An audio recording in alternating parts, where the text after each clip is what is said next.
Well, welcome everyone. It's really nice to have you here today and to have a conversation about the power of singing in all of its different forms. The format that we take at the science shop, usually we just hear from our speakers and we, without any questions or pauses, and then afterwards we really open it up for a group conversation.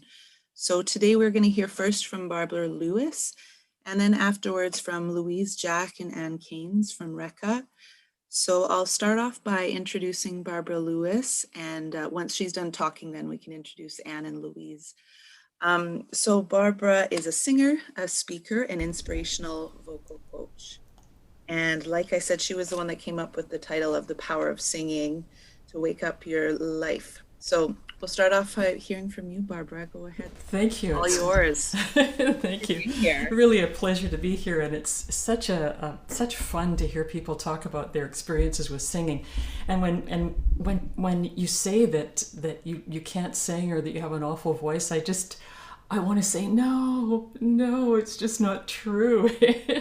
Your voice represents your soul, and nobody can tell you that it's not good. You may have had some damage to your throat, and that's a reason that singing doesn't work for you, or damage to your ears. But so many people say that they were told as children that they had no voice and to be quiet. And I try to counter that when I teach people. So I'm a long time singer. I'll get to that in just a moment because I have a few more minutes. I also now have a channel on YouTube called Singing After 40, which I've been creating mostly during the pandemic, especially for people who are over 40, 50, 60. I have even subscribers who are in their 70s and 80s on there who still love to sing and can sing. And I do a free video every week that talks about one aspect of singing. It could be technical, could be about breathing, about state of mind. This week I'm going to do a video on the song O Shenandoah, which is a gorgeous song, and I talk about how I'm approaching it. This time I'm doing it as a fairly new song for me, so I'm quite exposed. I'm not singing it as a concert singer, it's more as a learner. And I think it will be interesting. I also write a lot about how singing affects our lives and how singing enhances our lives and the many different things that singing can mean to us, from improved memory, improved focus, you stand better, you breathe better. There's just so many ways that singing brings a better life to us, and I encourage everyone to sing. I'm also a long-time vocal coach. I started when I was 16 or 17, I started to teach. Amazingly, that was really very bold of me to start teaching at that age, but I did. So it's been a long time. And right now, I'm creating a course that will be for beginning singers who are over 40. And I'm not ready yet to open the course, but probably in a month from now, I'll create that course. But now I want to go back just a little bit. So often people say to me, well, how did you get started? How did you know? I had a real passion for singing when I was a very young girl, probably because of my family. All the members of my extended family, and there were about 15, 18 of us, everybody played an instrument.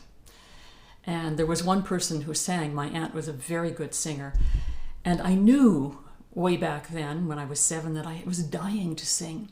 But I was too shy to say so because I thought there would be too much pressure from the family. And I wanted to be kind of quiet about it and secretive. So I entered myself into a talent contest at our local playground. And I won the talent contest. And much to my parents' surprise, they were invited to come to the playground and see this little girl who had the audacity to sing in secret. I remember standing on stage, looking out. I'm sure it was a tiny stage. And I'm sure there were maybe 20 people out there, but I saw hundreds of people. And I said, this is what I'm going to do. I'm going to sing and express. And at that time, and I don't usually say this, but more recently I do say it, I thought, I'm going to heal people with my voice. That's how my desire started. But over the course of many years of being a professional singer, I stopped saying that because it was a little bit daunting for people to hear that in an interview. But now I'm saying it again. So another question that people ask is, what is the singer's life like? And I'm sure that Louise and Anne will speak to this as well. Mostly, I rehearse and I practice and I take lessons. Even now, and I'm 67 now, and I started singing when I was 7. Even now, I take lessons once a week. So it's been a long, long road of lessons for me. And you might think, you might say, well, didn't you finally learn to sing at some point? And the answer is yes. But maintaining a good singing voice through the changes that happen in life, you can do that on your own, and a lot of singers do. But I love to have someone who reflects back to me what I'm doing and how I'm sounding, and if I'm not standing well or if I'm using my voice incorrectly. So I'm kept in line by a very good singing teacher here in Montreal. Being on stage for me is where the magic lies. I love it, that feeling when you're backstage and you feel like you've worked so hard to get to this point, and you hear the audience out there and they're talking amongst themselves, and then you walk on with your musicians and you begin to sing and play with your musicians, and there's a connection, there's an electricity, even if your audience won't be quiet, and quite often they won't be. Even so, there's an electricity it's like otherworldly. It's almost transcendent at the best of times. At the worst of times, it's something else. But at the best of times, when you're in good voice and your musicians are with you and your audience is with you, you're carried into another almost universal place. It's really transcendent and kind of spooky in a way. Often people ask me about writing songs. How do you get those ideas? And recently I came across a really interesting process, and I'll end my little talk here with this process because I think it's helpful for any ideas, and perhaps some of you already do this. It has a little bit to do with meditation, but it's a different slant. I read about this in a book called 3 Simple Steps by Trevor Blake. He writes about how to live a more successful, happier life. And then the book is interesting, but this particular thing that he talks about I found so fascinating, and I started to do it in January. He calls it quiet time. And what I do is I get up in the morning, and before I do anything else except get my cup of coffee, I go and I sit by the window with a big fat blank page book in front of me and a special pen. I put the book open, and I quiet down and I listen to my breath for a while. And if there are thoughts, I just let the thoughts kind of sail around, don't zero in on them. And I say to myself, I'm looking, for instance, if I'm looking for ideas about a song, right now I'm working on a concert that has nature as its center. So let's say I'm looking for ideas about a song called Wild. And I just get very quiet. And it's amazing how ideas will come, ideas that you didn't think you had. They just seem to descend when you're quiet, when you listen. They just descend. And I really believe now that there are ideas floating around us, and they're just waiting for us to be quiet enough to hear them. Some days I don't get very many ideas, maybe 1 or 2, or maybe none. But some days I can't write fast enough. The ideas just flow through me. So I think try it. I think it's a great way to boost your need for ideas, boost your idea factory very quietly, very personally, and quite powerfully. So that's it for me. I'm a person who loves to help older singers come back to singing or begin to sing, because I think singing wakes us up in a way that nothing else does. Although painters may have another idea about that, and writers, but I think singing is extremely powerful. And that's me. Beautiful, Barbara. Thank you for leaving us with that thought. It's something, in fact, that we think about often in community spaces, that quiet, that's so important. I love what you said, when the ideas that come into the quiet when you listen.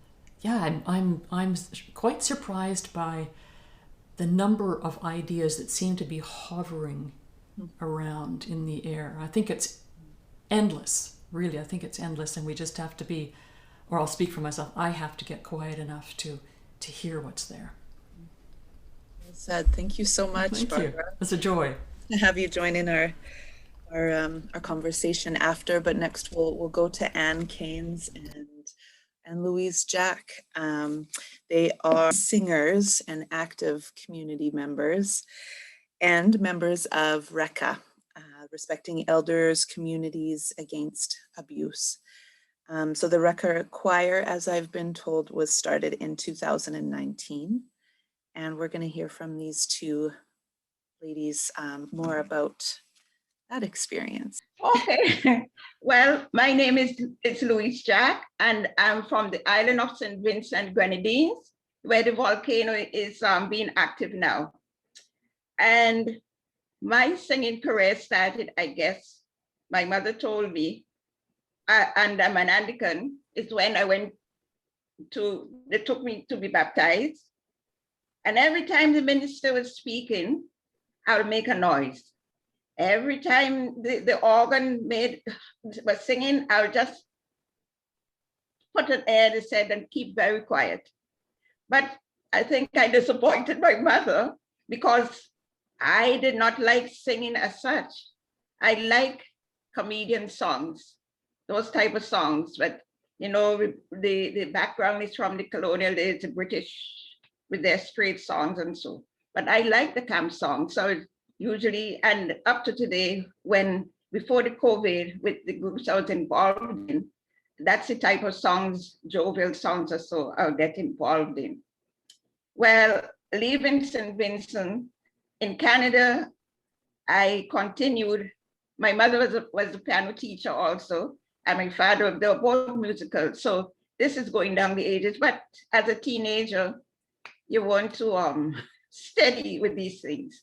Anyway, coming to Canada, I continued mostly just at a lesser degree in Canada and in England.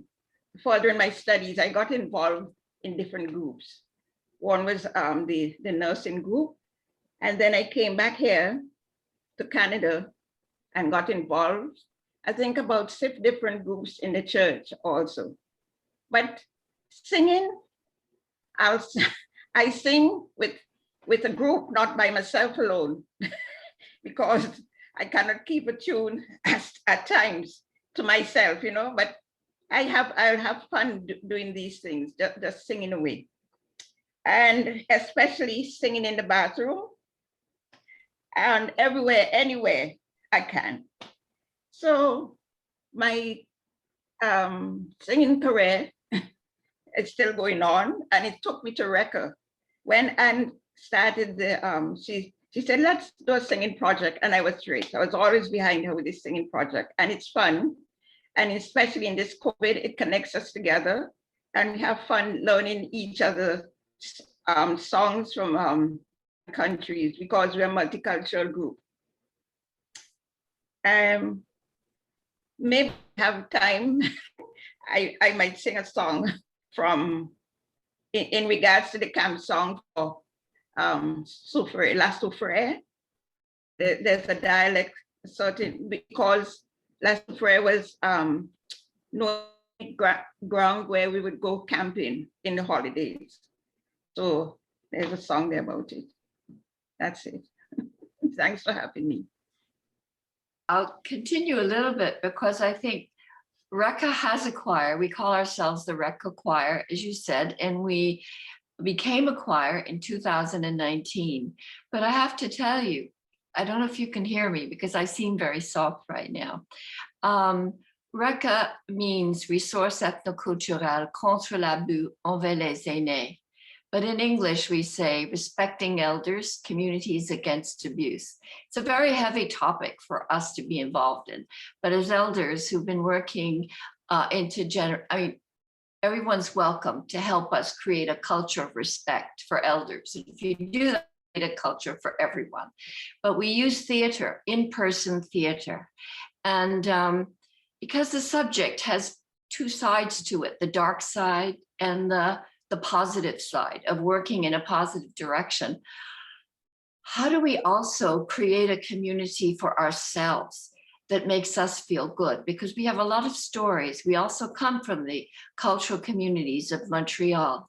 And how do we, well, we create communities through our stories. We've created communities through our cooking, through our sharing of food. And I'm so sorry, I started a living lab sharing and wanting to be in that cooking place, but just Zooming in this pandemic has done strange things to people.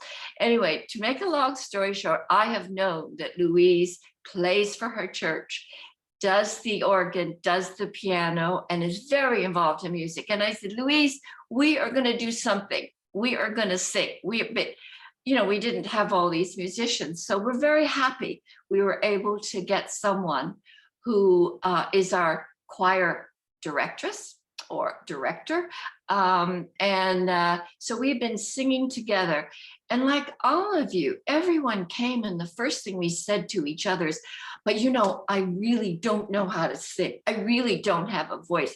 But gosh, do we make good music together as a choir? We realize that when we're put together, we make music, we make sounds, that are joyful, that are full of cathartic, because we go back into our childhood. We go back to, and if we have time, I'd love to show you what we've done as our first, and I think Carly saw our first recital as a group, and then what we're doing during the pandemic. All right. So I think that's where I should end. I mean, Louise is also one of the founding members of RECA, as well as, I would say, one of the inspirations behind our RECA choir, because we have it because we were not going to do anything until we had music in our lives.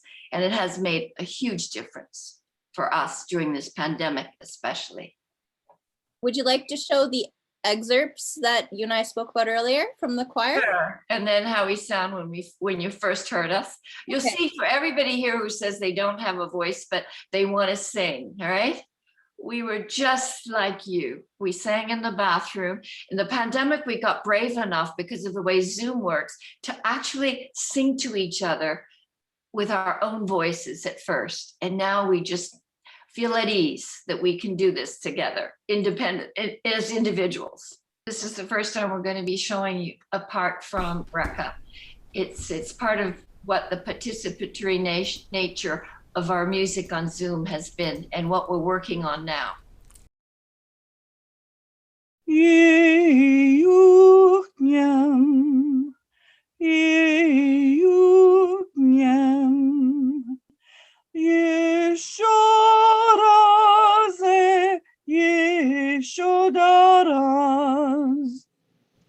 My name is Marguerite Gebhardt, and I'm a member of RECA, Respecting Elders, Communities Against Abuse. The mission of our group is to raise awareness about elder abuse in Montreal's ethno-cultural communities. You started on an E, me. About 2 years ago, we decided that we wanted to sing together because we mostly spend time working together, but not really having fun together. So we hired Dina Sindrick as our choir director. Okay, so let's give it a try. The project called Songs That Connect Us was initiated by Dina. She thought that it would be nice if we could share our stories together.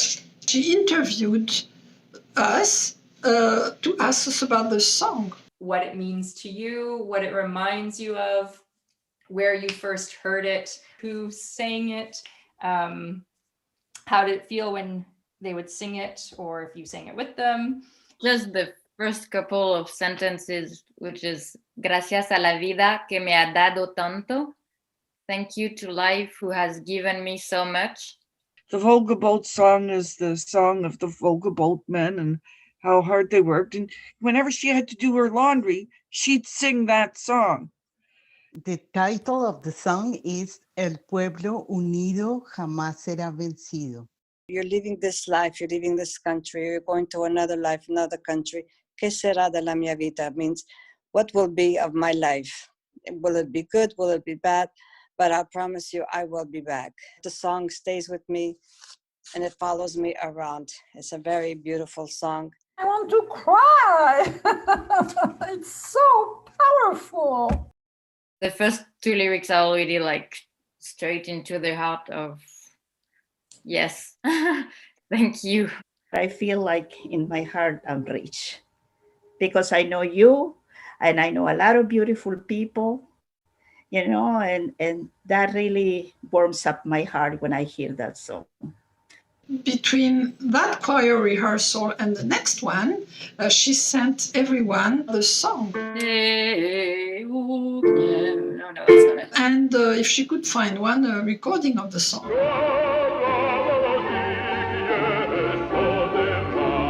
In between the two rehearsals, each member of the group had the time to get accustomed a little bit to the song. What I gave you is the Russian Latinization of it, right? So Russian, of course, is in Cyrillic. Would you like to move over to the first performance? Yeah. Okay. Yes. This is our first performance ever as a group. It was fabulous. I was there. Okay. We were scared. We were nervous. You all did really well.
So much for sharing that, both of you.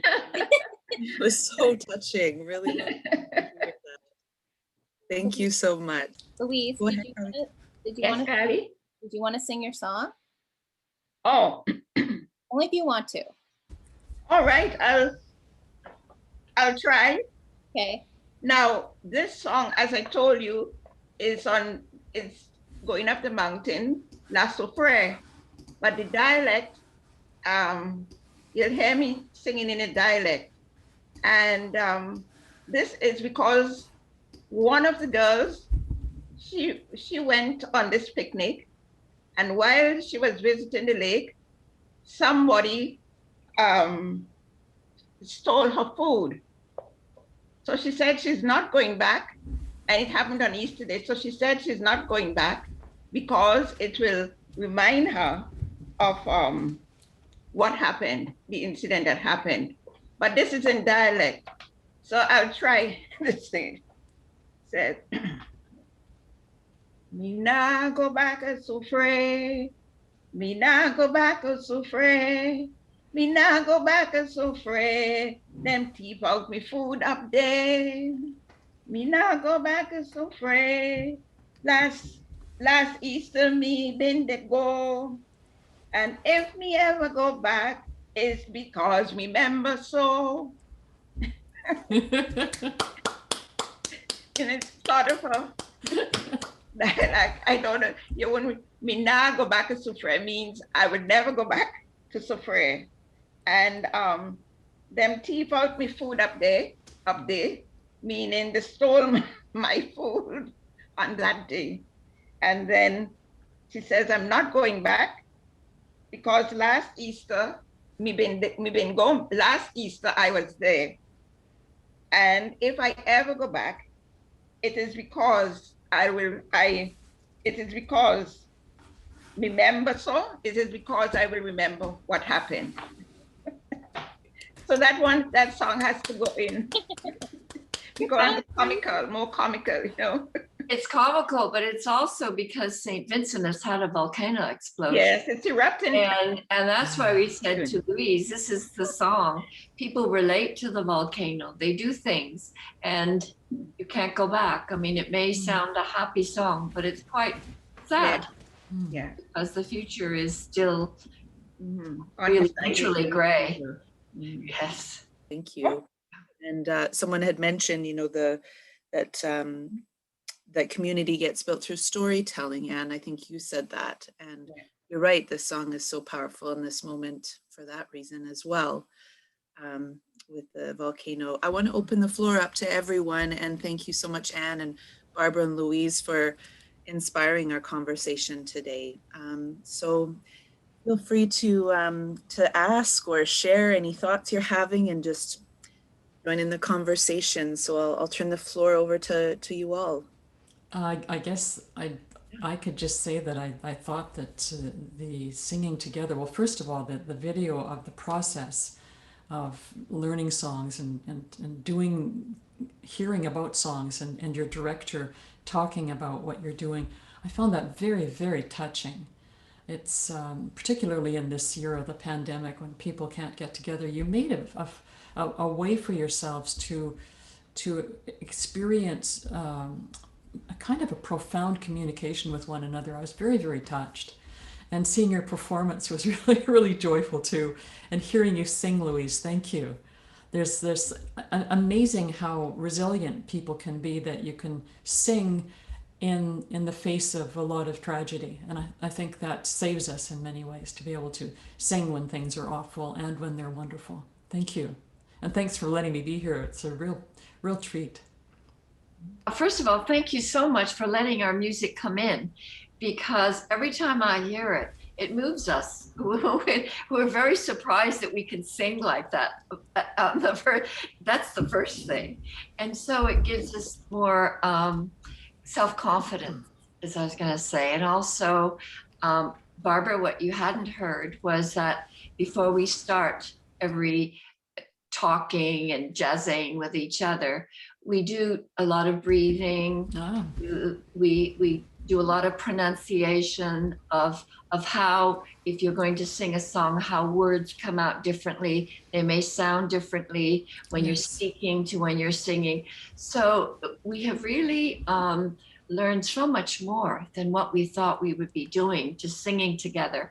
And we had to make a big decision. Do we continue singing, and in what form during, with Zoom, because we couldn't sing as a choir because it was too dangerous. And we decided, let's wing it, let's try. And it's been a very wonderful, a different experience. And we look forward to bringing all those voices together, and hopefully we'll invite you to a live concert. I'd love that. But I had a question for you, because I think it really is powerful to sing, whether you're singing alone or with a group. And I'm just wondering, when you said you sing professionally, what did you sing professionally? Was it opera? Was it a cappella? Was it, There's many styles, it's true. Early in my life, I sang classical concert material. Schubert, Brahms, Chausson, Fauré. That was the early part of my life. Then I left the classical world and I sang a bit of opera, and then I left the opera world and left all classical music behind, and I started to write my own music. So I became kind of a crossover artist, and I did mostly concerts, a lot of my own material and some covers as well. And in the last 5-7 years, I've been doing a lot of covers. Love songs, Leonard Cohen and Joni Mitchell. I did a tour of those two composers, singers, and now I'm putting together a concert of songs about nature that celebrate nature. So I continue to sing professionally, although in all my concerts last year, of course, were canceled. But during that year, I started that Singing After 40 channel on YouTube, which has been such a great pleasure for me. And I've started to teach again. I specialize in teaching singers over 40. It's been a great, great joy. It's a long answer to your short question. No, I'm looking forward to hearing you really sing. Oh, okay. Thank you. You could be singing now for us. I don't know that that's a shock for you to do this, but I'm I could sing a little excerpt from a Joni Mitchell song. I'm sure I can find that on my phone, and you can hear a little bit of the arrangement as I sing. Sure, I'll close out the day. Sure, I'd love to. Too bad. I'm starting. Bows and flows of angel hair and ice cream castles in the air and feather canyons everywhere. I've looked at clouds that way, but now they only block the sun.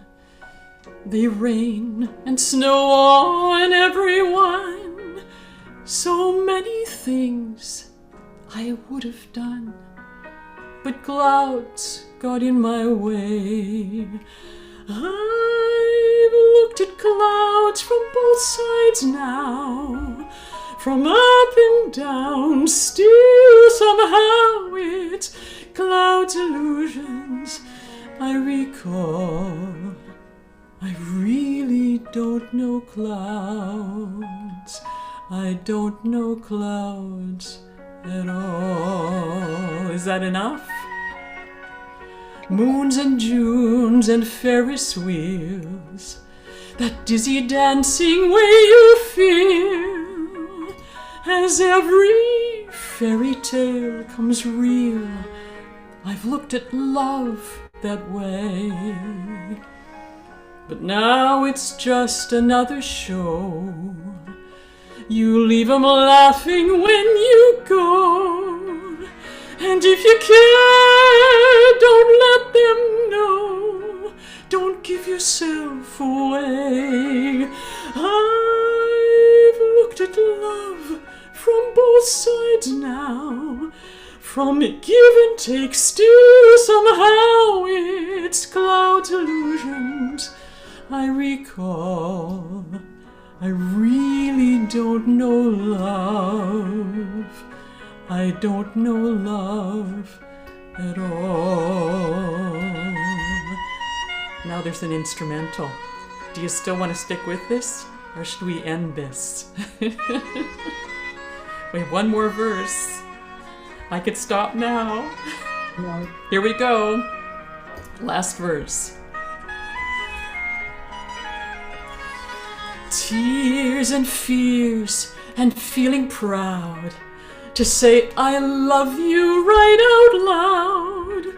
Dreams and schemes and circus crowds, I've looked at life that way. But now old friends, they're acting strange. They shake their heads, they say I've changed. Well, something's lost, but something's gained in living every day. I've looked at life from both sides now, from win and lose, still somehow it's life's illusions that I recall.